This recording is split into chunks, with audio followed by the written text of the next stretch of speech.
Let's talk about protein, identify some protein struggles, and really try to figure out what it is we're really shooting for with our quote unquote protein goals.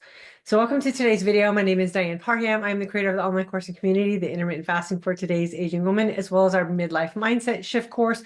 We approach things here in our community from the mindset approach, meaning I like to get you to think about decisions you are making for you, and do those decisions make sense to you, and are they going to get you to your end goal? So today we're going to talk about protein because it is a real struggle for a lot of women to meet the quote unquote daily recommended guidelines for what we should be taking in as our protein macro.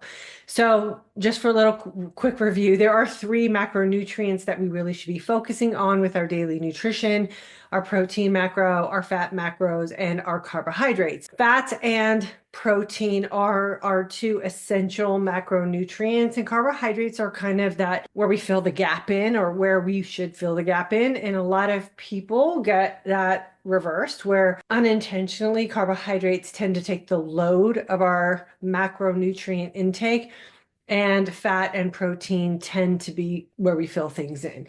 And I want to talk about that a little bit today. And like I said, figure out what might work best for you, where the struggle is, and how you might be able to bridge some of those gaps. So as of today's recording, the recommended daily macro suggestions for women are 1 gram of protein per desired lean body mass. So what is your desired body weight? Let's just simplify it. And how many protein macros do you need to consume to get to that desired weight? So if you're a 140-pound woman, about 140 grams of protein. Now, for a lot of women, especially if you are intermittent fasting, because we spend most of our time in a fasted state and not as much time in a fed state, those protein macros are a real challenge, because 140 grams of protein is a lot of food, and it is dense food, and it's satiating food. So it's really difficult for a lot of women to get that much protein in a short window of time. So you have to ask yourself, is it worth it to give up fasting, or fasting the way you're currently fasting, and shorten that window to extend your feasting window to meet that requirement or recommendation? And what if you don't? What if you fall short? What's going to happen to you? Well, a lot of experts will tell you that you are basically just going to turn to dust and whittle away and blow off in the next wind. And that's not really true.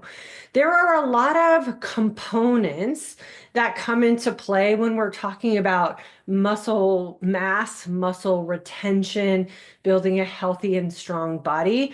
And it has a lot of components to it, like I said. And it's not just how much protein grams you are consuming on a daily basis. It also has to do with what kind of activities you're participating in. Are you doing real strength training type of activities that are going to break down and require your body to rebuild muscle so that you build on mass? Are you doing things just so you are active, which there's nothing wrong with that, but that might not equate to putting on muscle? And as we age, we all know retaining and maintaining muscle mass, not even to mention trying to put on muscle mass, is just more difficult. That's just the truth. So what are some things that we can do? I really do like to incorporate a range of protein goals that I have for myself on a daily basis. I have a low end, and then I have my high end. So I really like to shoot anywhere between 80 and about 150 grams of protein. And that is a big range, because not every day of mine is exactly the same type of day. Some days I do fast longer, and on those days I just don't have ample enough time to get that much protein in. On days that I fast a shorter window of time, those are the days I shoot for getting the higher end of my protein in.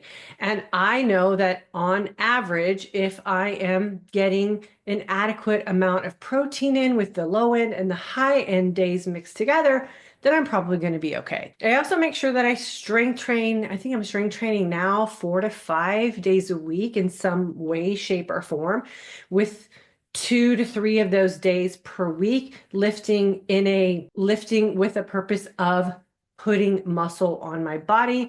And so I'm doing that in a very specific way to help with the protein that I am consuming. Because if you're just consuming protein and you're not doing anything to put your muscles to work, then are you really getting all the benefit of that protein? And then I also want you to take into consideration what protein is.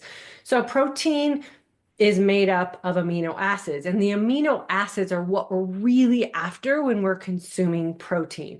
So are there other ways that you can supplement your nutrition so that you can get the amino acids that your body needs, maybe without having to consume so much protein? And so that's what I have been doing for the course of probably the last 3 or 4 months, and I have seen amazing benefits with my physique. I'm feeling really strong in my workouts, and I don't feel like I'm missing a thing, even on those days when I am consuming the lower end of my bracket of protein goals and what I'm doing in my fitness. So the thing you want to consider or look for if you want to supplement your protein goals with amino acids is you want to look for a complete protein. So there are some experts out there that will tell you that some of the collagen peptides that you're consuming really don't count toward your protein goals because they're not a complete protein, meaning they don't have all 9 essential amino acids. So that's the first thing that you want to look for if you are choosing to supplement what you are going to be consuming in food protein, is you want to look for essential amino acids, which just means they have all 9 of the amino acids that we need. So I spoke to my own personal nutritionist about this, and she informed me that essential amino acids added in as a supplement are a great way to bridge the gap from what you're consuming in protein food versus what your body needs. So I do consume essential amino acids every single day. The other thing we want to think about as women, especially as menopausal women, are some of the other supplements that we can start incorporating into our daily routine and our daily habits to support what it is we say that we want with our body, our longevity, and our overall physique. So a couple other supplements that I have added in, one is creatine. Now, creatine in my world as a health and fitness person for the last 35, 40 years was always that supplement that the bros used in the bodybuilding arena. And so for many years, I just stayed clear of creatine because I didn't want to, quote unquote, be bulky. But I did a lot of research on creatine, and so much new research is out and available for women today. You can just Google the benefits of creatine for menopausal women, and the benefits are absolutely amazing outside of what you get from what you're doing in the gym. The cognitive function alone and what it helps us with as far as our gut health sold me for sure. The added benefit that I'm getting from my creatine are the benefits that I'm getting with my physique and what I'm doing in the gym. Another amazing supplement that we women can incorporate into our daily routine to help bridge the gap with what our protein recommendations are and what we're really able to get in on a daily basis is glutamine. Glutamine is just another amino acid that is really beneficial, again, to our overall physique health. Again, it's one of those supplements that aids in repairing the body cellularly. It is beneficial in making sure that your body is rebounding from your exercises. So the recovery aspect of what you're doing in your physical fitness arena. And again, it is one of those supplements that has really shown to be very, very effective with our overall gut health. And as menopausal women, gut health is one of those things that just naturally starts to decline on us. So we do have to make a very conscious effort to maintain an overall healthy gut. So I can appreciate when I hear a lot of women say that they feel like trying to get their daily recommended protein macros in is really like a full-time job.